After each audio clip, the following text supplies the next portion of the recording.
Good morning বন্ধুরা, তোমরা কেমন আছো? আশা করি খুব ভালো আছো। আমি খুব ভালো আছি। প্রতিদিনকার মতো আজকেও তোমাদের কাছে রেসিপি নিয়ে হাজির হলাম। আজকে আমি বানাবো আচারি জিরে আলুর রেসিপি। আচারি জিরে আলুর রেসিপিটা কীভাবে বানাবো, কী কী উপকরণ লাগছে দেখো, সমস্ত সব কিছু তোমাদের সাথে শেয়ার করব। আর এই রেসিপিটা রুটি, পরোটা, লুচি নানাভাবে মানে যে জিনিস দিয়ে খাবে তাতে ফাটাফাটি লাগবে।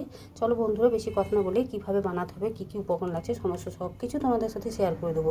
তার জন্য আমি আলু নিয়ে নিচ্ছি, অর্ধেক দেখো সেদ্ধ করে নিচ্ছি। এটা আমি কেটে নেবো তরকারির মতন করে। এখানে নিয়ে নিয়েছি ধনে পাতা, কাঁচা লঙ্কা চিড়ে নিয়েছি, ঝাল যেরকম খাবে সেরকম নিয়ে নেবে। এখানে নিয়ে নিয়েছি গোলমরিচ, আর নিয়ে নিয়েছি জিরে, মৌরি, শুকনো লঙ্কা আর মেথি, খুব সামান্য পরিমাণে মেথি। এখানে নুন, হলুদ। এখানে নিয়ে নিয়েছি আদা গ্রেট করে নিয়েছি, তোমরা চাইলে লম্বা লম্বা করেও কেটে নিতে পারো। আর এখানে নিয়ে নিয়েছি আমি জিরেটাকে শুকনো কড়াইয়ে ভেজে আমি গুঁড়ো করে নিয়েছি। এখানে নিয়ে নিয়েছি কাস্তুরি মেথি, এটাকেও আমি একটু কড়াইয়ে ভেজে গুঁড়ো করে নিয়েছি। প্রথমে আমি আলুটাকে কেটে নেব। দেখো বন্ধুরা, আলুগুলো আমি কেটে নিয়েছি, আর খুব বেশি সেদ্ধ করিনি, একটু হালকা শক্ত আছে যাতে ভেঙে না যায়। আর দেখো তরকারি করার মতনই কেটেছি মোটা মোটা করে। আর আমি যে গোলমরিচ, শুকনো লঙ্কা, মৌরি, জিরে সব ছিল, ওগুলো আমি কাঁচায় দেখো ভেজে নয় কাঁচা আমি গুঁড়ো করে নিয়ে এলাম। একদম মসৃণভাবে না, মানে গোটা গোটা থাকবে কিছুটা, আধ ভাঙা টাইপের করে নিয়ে এলাম। এবারে প্রথমে আমি এই মশলাটা তেলের মধ্যে দিয়ে দেবো, তাই তেল গরম হতে দিয়ে দিয়েছি কড়াইয়ে। দিয়ে দিলাম মশলাটা তেলের মধ্যে একটু ভেজে নেব। মনে রাখবে যে মশলাটা যেটা কাঁচায় তোমাদের অল্প পিষে নিতে হবে, কিছুটা গোটা গোটা থাকে সেইভাবে। এরপর তেলের মধ্যে আমি সেই আধ ভাঙা মশলাটা ভেজে নিয়ে এরপর আমি আলুগুলো দিয়ে দেবো। দেখো বন্ধুরা, আলুগুলো দিয়েও নেড়ে চেড়ে নিচ্ছি। তোমরা অতি অবশ্যই একবার হলেও এইভাবে বানিয়ে খেয়ে দেখবে, দারুণ লাগে খেতে। অনেক রকম ভাবে তো খেয়েছো, এবার এইভাবে বানিয়ে খেয়ে দেখবে, দারুণ লাগে। এরপর দিয়ে দেবো নুন, হলুদ। দিয়ে দিলাম নুন, হলুদ আর গ্রেট করে রাখা আদা।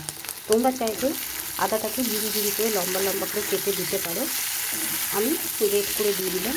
এবারে নুন, হলুদ আর আদাটাও একটু ভালো করে মিশিয়ে নেব। আর নুনটা তোমরা একটু দেখে দেবে, আমি সেদ্ধ করার সময় একটু নুন দিয়েছিলাম, তাই নুনের পরিমাণটা কম দিলাম। এগুলো আমি কিছুক্ষণ নেড়ে চেড়ে নেব। দেখো বন্ধুরা, আমি ঢাকা চাপা দিয়ে বেশ কয়েকবার ভালোভাবে নেড়ে চেড়ে নিয়েছি। এরপর এর ওপরে দিয়ে দেবো ভেজে রাখা জিরে গুঁড়ো আর কাস্তুরি মেথি। এরপর এইটাও দিয়ে কিছুক্ষণ নেড়ে চেড়ে নেব ঢাকা দিয়ে। এইভাবে নেড়ে চেড়ে নিলাম। তারপর দিয়ে দিচ্ছি কয়েকটা কাঁচা লঙ্কা, আর দিয়ে দিলাম সামান্য পরিমাণে চাট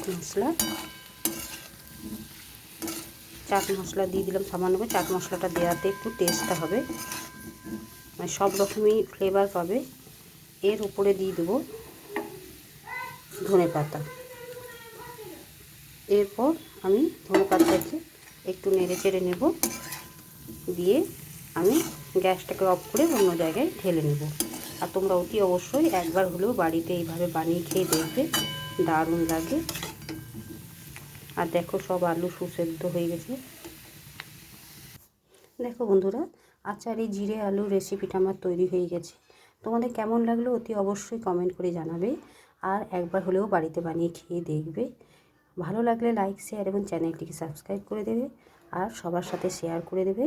আজকের মতো এতটুকুই, কালকে আবার অন্য কোনো রেসিপি নিয়ে হাজির হব।